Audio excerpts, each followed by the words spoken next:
അസ്സലാമു അലൈക്കും വറഹ്മത്തുള്ളാഹി തആല വബറകാതുഹു. ഡോക്ടർ ഷിഫയുടെ മനസ്സിൽ ആ ദിവസം ഒരു രോഗിയുടെ റിപ്പോർട്ടുകളൊന്നും ഉണ്ടായിരുന്നില്ല. അവളുടെ ഹൃദയമാകെ നിറഞ്ഞിരുന്നത് ഒരേ ഒരു ചിന്തയായിരുന്നു. തൻ്റെ സീനിയറും ഗുരുനാഥനും ജീവിതത്തിൽ ഡോക്ടറാകാൻ പ്രചോദനമായ മനുഷ്യനുമായ ഡോക്ടർ അൻഷിഫ്. കാർ പതുക്കെ മുന്നോട്ട് നീങ്ങിക്കൊണ്ടിരിക്കുമ്പോൾ അവളുടെ കണ്ണുകൾ റോഡിലായിരുന്നെങ്കിലും മനസ്സ് ആശുപത്രിയിലെ ICUവിൻ്റെ വാതിലിന് മുമ്പിലായിരുന്നു. റബ്ബേ, എൻ്റെ സാറിനെ കാത്തുകൊള്ളണേ. അറിയാതെ അവളുടെ ചുണ്ടുകൾ മന്ത്രിച്ചു പോയി. അവൾക്ക് വീണ്ടും റയാൻ്റെ മുഖം ഓർമ്മ വന്നു. ആ നിർണായക നിമിഷത്തിൽ റയാൻ ഇടപെട്ടിരുന്നെങ്കിൽ, ആ അപകടകരമായ മരുന്നിൻ്റെ അളവ് കുറച്ചില്ലായിരുന്നെങ്കിൽ ഇന്ന് അൻഷിഫ് ജീവനോടെ പോലും ഉണ്ടായിരിക്കുമായിരുന്നോ? പടച്ചോനായിട്ടാണ് റയാനെ എത്തിച്ചത്. ആ ചിന്തയിൽ അവളുടെ കണ്ണുകൾ നിറഞ്ഞു. അല്ലാഹുവേ, എനിക്ക് റയാനെ പരിചയപ്പെടുത്തി തന്നത് പോലും നിന്റെ തീരുമാനമായിരുന്നു. പ്രദീപ് സാർ ആദ്യമായി റയാനെ പരിചയപ്പെടുത്തിയ ദിവസം അവൾക്ക് ഓർമ്മയായി. അന്ന് അതൊരു സാധാരണ പരിചയപ്പെടൽ മാത്രമായിരുന്നു. പക്ഷേ ഇന്ന് അത് അൻഷിഫിൻ്റെ ജീവനുമായി ബന്ധപ്പെട്ട ഒരു അനുഗ്രഹമായി മാറിയിരിക്കുന്നു. കുറച്ചു ദൂരം പിന്നിട്ടപ്പോൾ അവളുടെ മനസ്സിൽ മറ്റൊരു മുഖം തെളിഞ്ഞു. അൻഷിഫിൻ്റെ ഉമ്മ, വിധവയായ ഒരു സ്ത്രീ, സ്വന്തം സുഖങ്ങളെല്ലാം ഉപേക്ഷിച്ച് കൈവശമുണ്ടായിരുന്ന ചെറിയ ആഭരണങ്ങൾ പോലും വിറ്റ് വീടുകളിൽ ജോലി ചെയ്ത് രാത്രികൾ ഉറങ്ങാതെ കഷ്ടപ്പെട്ട് എൻ്റെ മോനൊരു ഡോക്ടറാകണം എന്ന ഒറ്റ സ്വപ്നത്തിന് വേണ്ടി മാത്രം സമർപ്പിച്ച ഉമ്മ. എൻട്രൻസ് കോച്ചിങ്ങിൻ്റെ ഫീസ് അടയ്ക്കാൻ പണമില്ലാതിരുന്ന രാത്രികൾ, അയൽവാസികളിൽ നിന്ന് കടം വാങ്ങിയ ദിവസങ്ങൾ, ഒരു നേരം മാത്രം ഭക്ഷണം കഴിച്ച് മകനെ പഠിപ്പിച്ച കാലങ്ങൾ. അവസാനം വെള്ളക്കോട്ടിട്ട് ഡോക്ടറായ മകനെ കണ്ടപ്പോൾ അഭിമാനത്തോടെ കരഞ്ഞ ആ അമ്മ. അതിലും വലിയ സന്തോഷം, നല്ല സ്വഭാവമുള്ള ബുഷി എന്ന പെൺകുട്ടിയെ മകന് വിവാഹം കഴിപ്പിച്ചത്, അതെല്ലാം ആ ഉമ്മയായിരുന്നു. അന്ന് ആ വീട്ടിൽ നിറഞ്ഞു നിന്നിരുന്നത് ചിരിയും സന്തോഷവുമായിരുന്നു. പക്ഷേ ഇന്ന് അതേ വീട്ടിൽ കണ്ണീര് മാത്രമാണ്. ഷിഫയുടെ നെഞ്ച് വിങ്ങി. ഇല്ല, ആദ്യം ഉമ്മയെ കാണണം. അവൾ ഫോൺ എടുത്തു. റയാനെ വിളിക്കണോ? ഒരു നിമിഷം ആലോചിച്ചു. വേണ്ട, സാർ തിരക്കിലായിരിക്കും. അവൾ ഫോൺ തിരികെ വെച്ചു. കാർ അൻഷിഫിൻ്റെ വീട്ടിലേക്കുള്ള വഴിയിലൂടെ കയറി. അപ്പോഴാണ് ഫോൺ റിങ് ചെയ്തത്. സ്ക്രീനിൽ തെളിഞ്ഞു. റയാൻ. ഹലോ ഷിഫ. സാർ. നീ എവിടെയാ ഷിഫ? ഞാൻ അൻഷിഫ് സാറിൻ്റെ ഉമ്മയുടെ വീട്ടിലേക്ക് പോവുകയാണ്. ഫോണിൻ്റെ മറുവശത്ത് നിമിഷങ്ങൾക്കൊന്ന് നിശബ്ദത. ശേഷം റയാൻ പതുക്കെ പറഞ്ഞു, ആ ഉമ്മയുടെ അവസ്ഥ എനിക്ക് ഊഹിക്കാം ഷിഫ. ഒരായുസ് മുഴുവൻ കഷ്ടപ്പെട്ട് വളർത്തിയ മകൻ ഡോക്ടറാക്കി വിവാഹം കഴിപ്പിച്ചു. അതിനുശേഷം ഇങ്ങനെയൊരു ദുരന്തം ഏതൊരമ്മക്കും സഹിക്കാൻ പറ്റില്ല. ഷിഫയുടെ ശബ്ദം വിറച്ചു. അതുകൊണ്ടാണ് സാർ ഞാൻ പോകുന്നത്. അവരെ ഒന്ന് കാണണം, അവരോടൊപ്പം കുറച്ചു നേരം ഇരിക്കണം. റയാൻ ദീർഘനിശ്വാസം എടുത്തു. ഞാനും കൂടെ വരാമായിരുന്നു. സാർ, ഞാൻ എത്താറായി. സാറ് വന്നാൽ മതി, കുഴപ്പമില്ല, ഞാൻ നോക്കാം. കോൾ അവസാനിച്ചു. ഷിഫ കാർ നിർത്തി. അൻഷിഫിൻ്റെ വീടിൻ്റെ ഗേറ്റ് തുറന്നു കിടക്കുകയായിരുന്നു. അകത്ത് അത്യന്തം നിശബ്ദത. ഒരു കാലത്ത് ബുഷിയും അൻഷിഫുമൊക്കെ സന്തോഷത്തോടെ ജീവിച്ചിരുന്ന ആ ഒരു വീട്, ഒരിക്കൽ ചിരികളികളാൽ നിറഞ്ഞിരുന്ന ആ വീട് ഇന്ന് ശൂന്യമായി. അതിനിടയ്ക്കിൽ ആരൊക്കെയോ അവരുടെ ജീവിതത്തിൽ ഇടപെട്ടു, അവരുടെ സന്തോഷവും ഇല്ലാതാക്കി. അവൾ പതുക്കെ വാതിലിനരികിലേക്ക് നടന്നു. വാതിൽ പൂർണ്ണമായി അടച്ചിരുന്നില്ല. ചെറുതായി ചാരിയ നിലയിൽ അകത്തുനിന്ന് കരച്ചിലിൻ്റെ ഒരു ശബ്ദം കേൾക്കാം. ഷിഫയുടെ ഹൃദയം വേഗത്തിൽ മിടിച്ചു. അവൾ ശ്വാസം പിടിച്ചുകൊണ്ട് വാതിൽ അല്പം തുറന്നു. അവിടെ കണ്ട ആ കാഴ്ച അവളുടെ ജീവിതത്തിൽ ഒരിക്കലും മറക്കാനാകാത്തതായിരുന്നു. അതെ, അൻഷിഫിൻ്റെ ഉമ്മ. അൻഷിഫിൻ്റെ ഉമ്മയുടെ റൂമിൻ്റെ തൊട്ടടുത്തായിട്ട് മകൻ്റെ വസ്ത്രങ്ങൾ.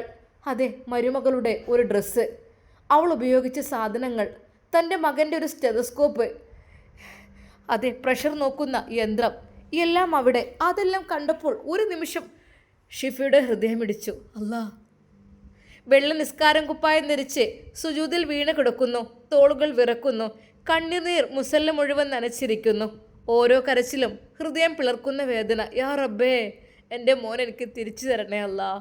അവൻ്റെ വേദന എനിക്ക് തന്നാലും മതി. എൻ്റെ കുഞ്ഞിനെ മാത്രം രക്ഷിക്കണേ അല്ലാ.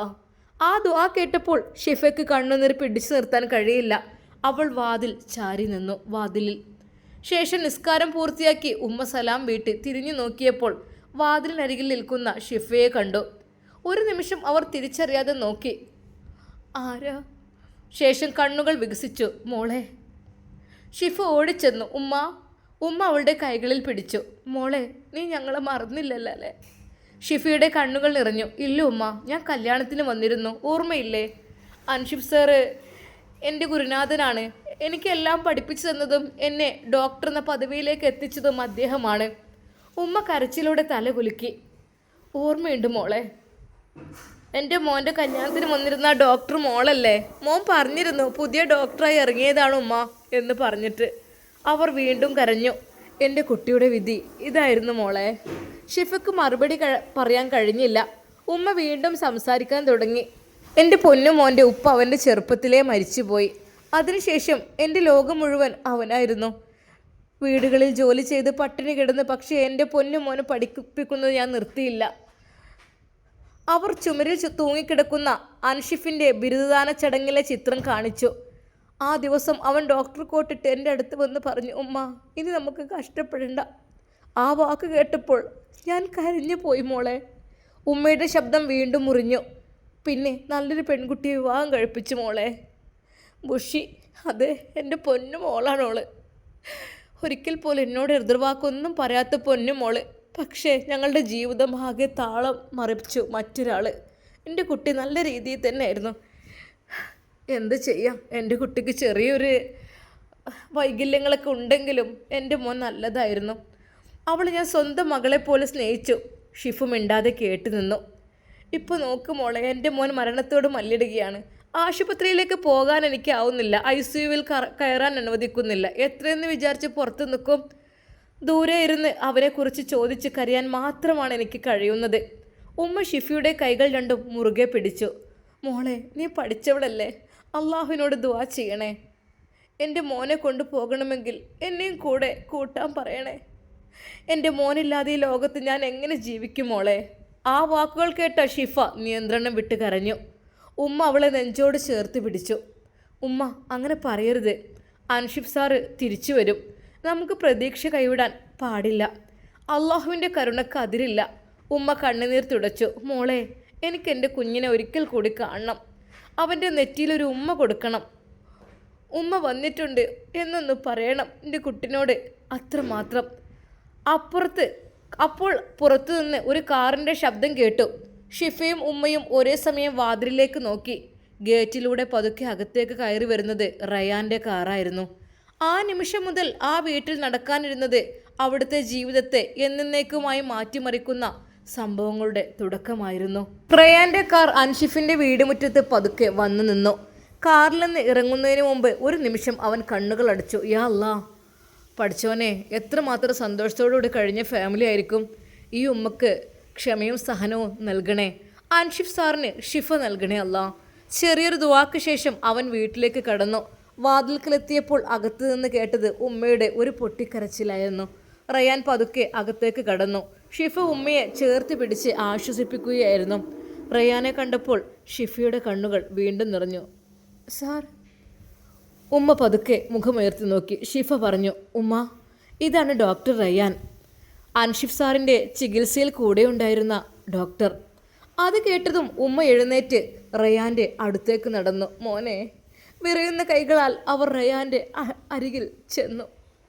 എൻ്റെ കുട്ടിയെ രക്ഷിക്കണം മോനെ. നിങ്ങൾ ഡോക്ടർമാരല്ലേ, എൻ്റെ മോൻ ജീവിക്കുമല്ലോ. ആ ചോദ്യം കേട്ടപ്പോൾ റയാൻ്റെ ഹൃദയം ഒന്ന് പിടഞ്ഞു.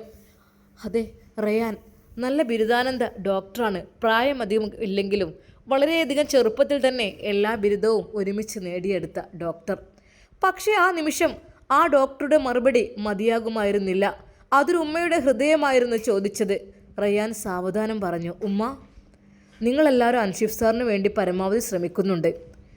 ഇപ്പോൾ പ്രതീക്ഷയൊന്നും കൈവിടാൻ പാടില്ല. ഉമ്മ കരഞ്ഞുകൊണ്ട് പറഞ്ഞു, മോനെ, ഞാൻ ഓരോ നിസ്കാരത്തിലും ഒരേ ഒരു ദുആയാണ് ചെയ്യുന്നത്. എൻ്റെ മോൻ എനിക്ക് തിരികെ തരണമെന്ന്. റയാൻ്റെ കണ്ണുകൾ നിറഞ്ഞു. വീടിലെ ചുമരുകൾ അൻഷിഫിൻ്റെ ചിത്രങ്ങൾ, അവന് കിട്ടിയ അവാർഡുകൾ, അതെല്ലാം തൂങ്ങിയിരിക്കുന്നു. ഒരു ചിത്രത്തിൽ വെള്ളക്കോട്ടിട്ട് ചിരിക്കുന്ന അൻഷിഫ്, മറ്റൊന്നിൽ ബിരുദദാന ചടങ്ങ്, മറ്റൊരു ഫ്രെയിമിൽ ബുഷിയുടെ കൂടെ വിവാഹവേഷത്തിൽ. ഈ ചിത്രങ്ങളിലേക്ക് നോക്കിയപ്പോൾ റയാൻ മനസ്സിൽ പറഞ്ഞു, ഇത്രയേറെ സ്വപ്നങ്ങൾ ഉണ്ടായിരുന്ന ആ ജീവിതം അള്ളാഹുവേ ഇത്ര പെട്ടെന്ന് തകരരുതേ. അവൻ അപ്പോൾ തന്നെ അതാ കാറിലേക്ക് പോയി. ഉമ്മക്ക് വേണ്ടി അവൻ കുറച്ച് സാധനങ്ങൾ വാങ്ങിയിരുന്നു.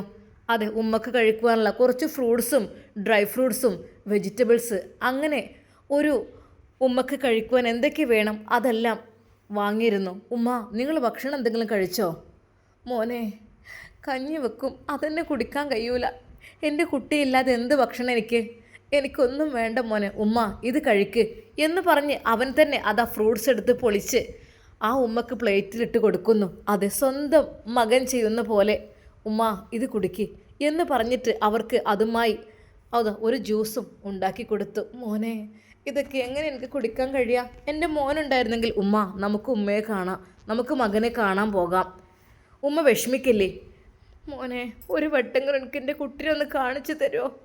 എല്ലാം കാണിച്ചു തരാം ഉമ്മാൻ്റെ മോനെ, ഒരു കുഴപ്പമില്ലാതെ നല്ല രീതിയിൽ ഇവിടെ എത്തിയിരിക്കും. ഞാനാണ് പറയുന്നത് ഇൻഷാ അല്ലാ. മോനെ അത് ശരിക്കും ഒരു പ്രിയപ്പെട്ട തൻ്റെ പൊന്നു മോൻ തിരിച്ചു വന്നതുപോലെയാണ് എനിക്ക് തോന്നിയത്. ഒരു നിമിഷം ആ ഉമ്മാക്ക് തോന്നി റയാൻ അതെൻ്റെ പിറക്കാതെ പോയ മോനാണെന്ന് തോന്നിപ്പോയി. അതെ, എൻ്റെ അൻഷിഫിന് ഒരു അനിയനുണ്ടായിരുന്നെങ്കിൽ അതിവനായിരിക്കുമെന്ന് തോന്നിപ്പോയി. മോനെ മോളെ നിങ്ങൾ ഉമ്മാക്കൊരപേക്ഷയുണ്ട്. എന്തോ ഉമ്മ? അതായത് എൻ്റെ ബുഷി അവൾ പാവമാണ്. എൻ്റെ കുട്ടീനെ എനിക്ക് കാണാൻ വല്ലാത്ത ആഗ്രഹമുണ്ട്. അവളെ ഒന്ന് എനിക്ക് കാണിച്ചു തരാൻ പറ്റുമോ? ശരിക്കും ഷിഫ പറഞ്ഞു. ഉമ്മ അവളെ വീട്ടിലായിരിക്കും. എനിക്കറിയില്ല മക്കളെ. എൻ്റെ 2 മക്കളും കൂടെ ഒന്ന് ഒരുമിച്ച് കാണണം. അവർ ഒരുമിച്ച് ജീവിക്കുന്ന സന്തോഷത്തോടു കൂടി കാണാൻ ആഗ്രഹിച്ചതാണ് ഞാൻ. അതിനിടയിൽ പല കാര്യങ്ങളും നടന്നു. എൻ്റെ പൊന്നു മോനെ, ഞാൻ നിന്നോടൊരു കാര്യം പറയാം. റയാൻ്റെ അടുത്തേക്ക് നീങ്ങി നിന്ന് ഉമ്മ പറഞ്ഞു. എന്തോ ഉമ്മ? സിനാൻ മോന് നല്ല മോനായിരുന്നു, എല്ലാ കാര്യത്തിനും ഇവിടെ വരുമായിരുന്നു. പക്ഷെ അതിനിടയിൽ എൻ്റെ അവൻ ചതിച്ചേക്കണേ. ഇപ്പോൾ അന്ന് എൻ്റെ കണ്ടിട്ട് എന്നോട് ദേഷ്യത്തോടെയാണ് പറഞ്ഞത്, തള്ള ഇവിടുന്ന് മോങ്ങാൻ നിൽക്കണ്ട, അങ്ങോട്ട് പോയിക്കോളി എന്ന് പറഞ്ഞിട്ട്. എന്താ മോനെ, ഞാൻ എങ്ങനെ നോക്കിയതായിരുന്നു അവനെയും. എന്താ ചെയ്യുക ഉമ്മ, നിങ്ങൾ വിഷമിക്കണ്ട. എൻ്റെ കുട്ടിനെ ചതിച്ചതാണടാ. എപ്പോഴും എൻ്റെ ബുഷിമോള് പറയും സിനാനുള്ളിടത്തേക്ക് ഞാൻ പോവില്ല എന്ന്. അതിന് പകരം കാട്ടിയതായിരിക്കും ഇത്.